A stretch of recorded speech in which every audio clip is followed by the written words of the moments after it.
नमस्ते सभी को। मैं समूनाथ और स्वागत है आपका लर्न विद समूनाथ में। तो आज हम जो है सिविक्स एक्ट एक नया वाला चैप्टर स्टार्ट करेंगे।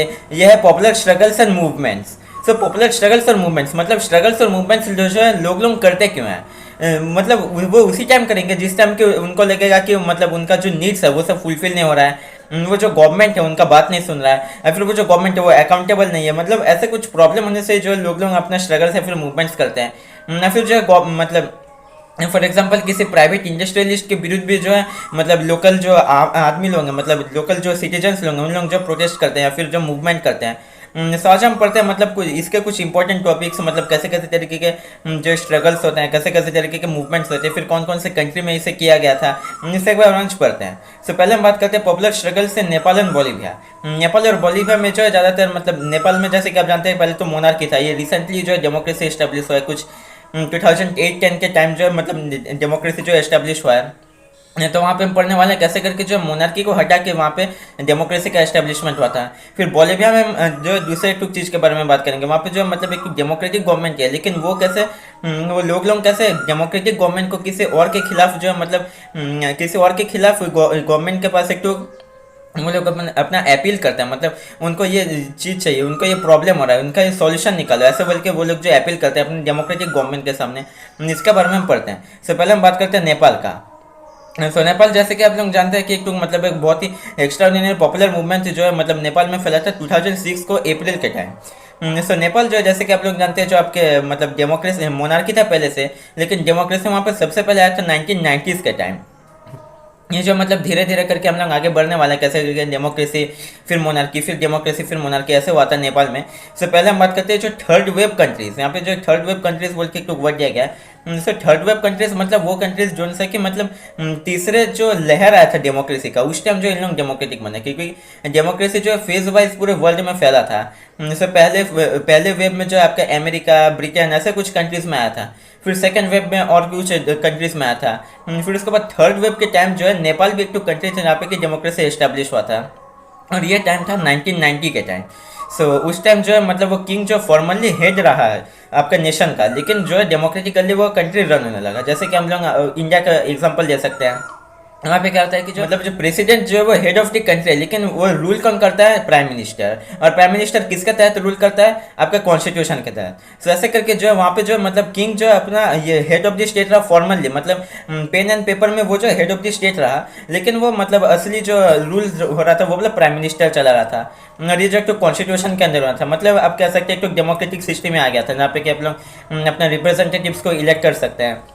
सो जो किंग वीरेंद्र थे जो कि इस मतलब ट्रांजिशन को एक्सेप्ट किए थे, मतलब ये जो transition from monarchy to democracy, वो जो है मतलब एक टुक मिस्टीरियस एक टुक मैसेकर में मतलब उन राजमहल जो राज परिवार है उसके ऊपर एक टुक हमला किया गया था, जिसमें कि उनका जो मौत हो गया था। और ये एक टुक मिस्ट्री रह गया कि कौन हमला किया था, कैसे हमला किया था, एक टुक मिस्ट्री रह गया। लेकिन जो भी है जो किंग वीरेंद्र थे और उनके पूरे फैमिली को जो मार दिया गया था इन 2001 को, ठीक है। सो किंग ज्ञानेंद्र मतलब किंग वीरेंद्र के बाद क्या किंग ज्ञानेंद्र आता है जो कि न्यू किंग ऑफ नेपाल होते हैं, और वो जो डेमोक्रेसी को एक्सेप्ट करना नहीं चाहते थे, वो मतलब डेमोक्रेसी को बर्दाश्त नहीं कर रहे थे। तो वो क्या किए, फिर से मतलब रूल्स को चेंज करने का कोशिश किए, और फिर से जो है नेपाल को एक तो डेमोक्रेसी से मोनार्की में ट्रांसफॉर्म करने का कोशिश किए। वो जो मतलब उस टाइम के जो डेमोक्रेटिकली जो इलेक्टेड जो गवर्नमेंट था उसका एक तो वीकनेस और अनपॉपुलरिटी, मतलब लोगों के अंदर जो अपने डेमोक्रेटिक गवर्नमेंट के विरुद्ध में थोड़ा थोड़ा मतलब गुस्सा था। जैसे कि आप लोग मतलब सोच ही सकते हैं कि डेमोक्रेसी सब लोग चाहते हैं, लेकिन एक बार एक डेमोक्रेटिक गवर्नमेंट इलेक्ट हो गया तो ऐसा नहीं है कि सब लोग जो है उसके पीछे ही भागते रहेंगे, उसके ओपोनेंट्स रहेंगे, उसके सपोर्टर रहेंगे। लेकिन इस पॉइंट ऑफ टाइम में जो 2001 के बाद से मतलब धीरे धीरे करके लोगों के अंदर ओपोनेंट सिस्टम ज़्यादा बढ़ने लगा, मतलब जो डेमोक्रेटिक गवर्नमेंट के विरुद्ध में ओपोनेंट सिस्टम ज़्यादा बढ़ने लगा।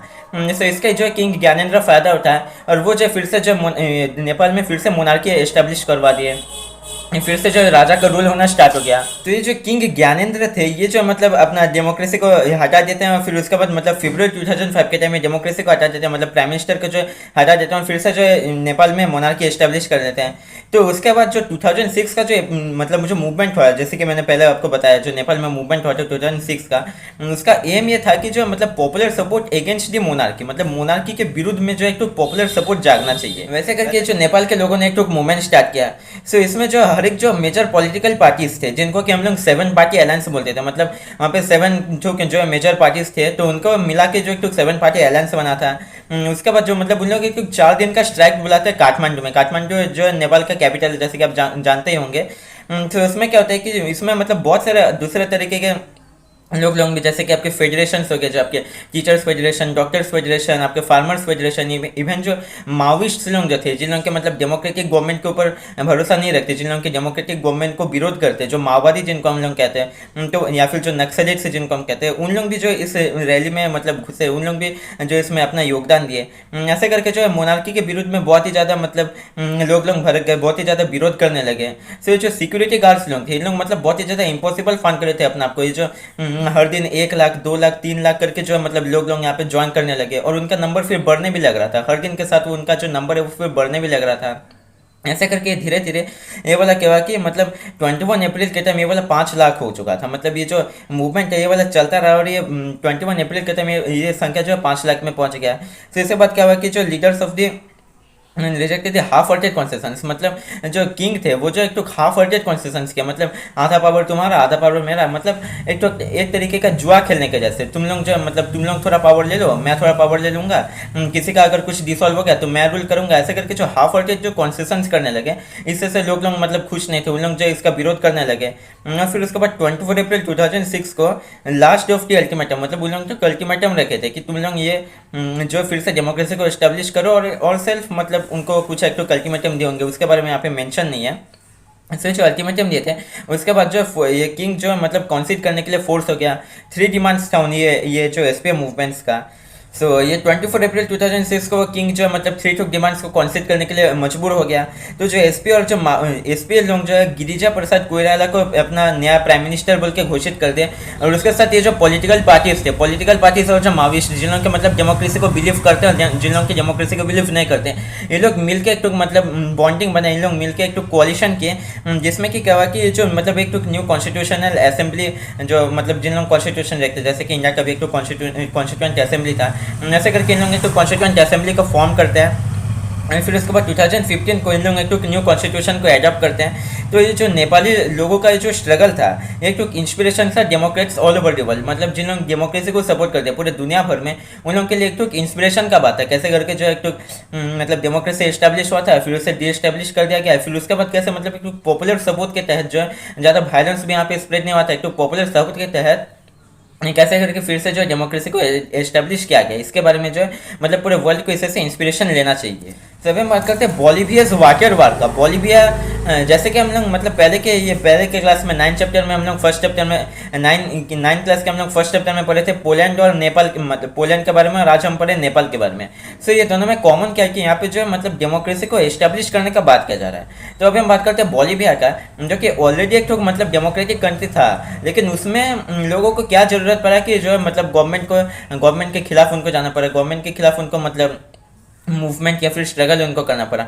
इसके बारे में हम पढ़ते हैं। सो बॉलीविया एक तो पोर कंट्री है लैटिन अमेरिका का। लैटिन अमेरिका यानी कि जो आपका मेक्सिको का कुछ पार्ट्स लोगों को, और फिर उसके बाद जो साउदर्न अमेरिका का पार्ट होता है उसे हम लोग लैटिन अमेरिका कहते हैं। सो बॉलीविया एक तो मतलब गरीब देश है लैटिन अमेरिका का, जिसमें कि वर्ल्ड बैंक उसको उसके गवर्नमेंट को प्रेशराइज किया कि जो म्यूनिसिपल जो वाटर सप्लाई, मतलब जो शहरों के जो वाटर सप्लाई होते थे, उन लोगों को एक तो आपके मल्टीनेशनल कॉर्पोरेशन मतलब आप लोग जो इकोनॉमिक्स चैप्टर में पढ़ने वाले हैं, मल्टीनेशनल कॉर्पोरेशन यानी कि ऐसे एक तो कॉर्पोरेशन जो कि बहुत सारे कंट्रीज में अपना सेलिंग और प्रोडक्शन दोनों को ही कंट्रोल करता है। सो वैसे एक तो कंपनी को जो है अपना जो शहरों का जो वाटर सप्लाई होता है उसे जो बेच देने के लिए वर्ल्ड बैंक बोलिवियन गवर्नमेंट को मतलब प्रेशराइज करने लगा, दबोचने लगा। सो इससे क्या हुआ कि गवर्नमेंट जो है उसके दबाव में आ गया, और वो जो कोचाबाम्बा नाम का एक जो सिटी है, उसका जो वाटर सप्लाई है उसे जो मतलब वो आपके म्यूनिसिपल कॉर्पोरेशन के हाथों दे दिया।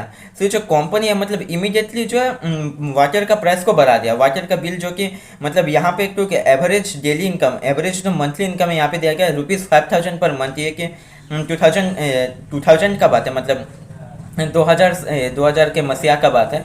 तो उस टाइम क्या हुआ कि उस टाइम में इनका मंथली इनकम था 5000 पर मंथ, लेकिन इनका मतलब ये वाटर प्राइस हो गया 1000 पर मंथ। आप सोच सकते हैं जो मतलब 20% आपका बस वाटर सप्लाई में चले जा रहा है। जैसे कि आप लोग सोच सकते हैं ये जो मतलब बहुत ही प्रॉब्लमेटिक एक सिचुएशन है, इतना ज़्यादा पैसा अगर वाटर सप्लाई में चलेगा तो दूसरे चीज़ खरीदने में मतलब बहुत ही ज़्यादा कॉस्ट लग जाएगा।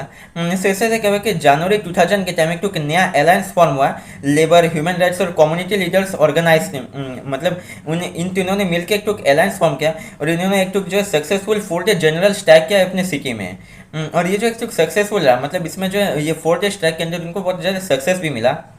और जो गवर्नमेंट है वो नेगोशिएट करने का कोशिश किया, मतलब वो जो एमएनसी से वो ऐसे मतलब प्रॉमिस किया कि वो जो एमएनसी से बात करेगा और इससे से जो मतलब ये वाटर का ये जो डील है इसे मतलब कैंसिल करेगा या फिर थोड़ा सा कॉन्शियस करेगा, थोड़ा सा नेगोशिएट करेगा बोल के उनको प्रॉमिस किया।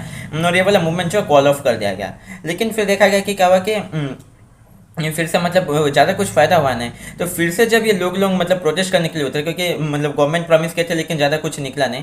तो उस टाइम क्या हुआ, इसे उन लोगों को ब्रूटल रिप्रेशन किया गया, मतलब इनको लाठीचार्ज या फिर गोली चलाना ऐसे कुछ जो रिप्रेशन किया जाता है वो सब जो किया गया इनके साथ। से क्या हुआ कि लोग मतलब चुप नहीं रहे बल्कि और भी भड़क गए और लोग जो ज़्यादा से ज़्यादा नंबर में यहाँ पे मतलब सपोर्ट करने लगे।